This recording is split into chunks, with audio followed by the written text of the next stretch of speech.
Welcome to Kenton's videos. Enjoy the video. In this video, I will explain how to remove a Chevy Malibu emblem.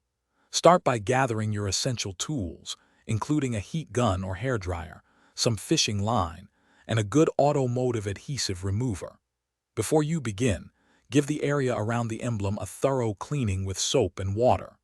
This ensures a clean surface for the removal process.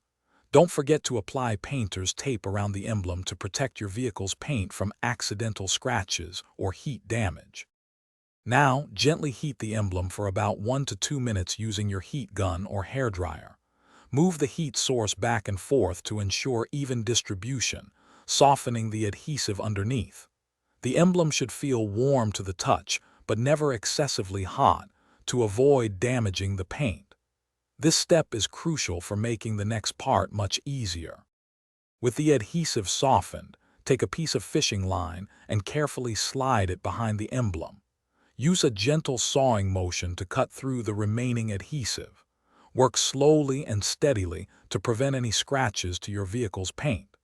Once the fishing line has cut through most of the adhesive, you can gently pry the emblem off using a plastic trim tool.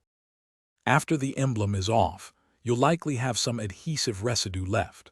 Apply your automotive adhesive remover to this residue and let it sit for a few minutes to work its magic. Then, gently rub off the softened adhesive with a clean microfiber cloth. Finish by cleaning the area once more with soap and water, and for extra protection, apply a fresh coat of wax. Thanks for watching. Consider subscribing if we helped you.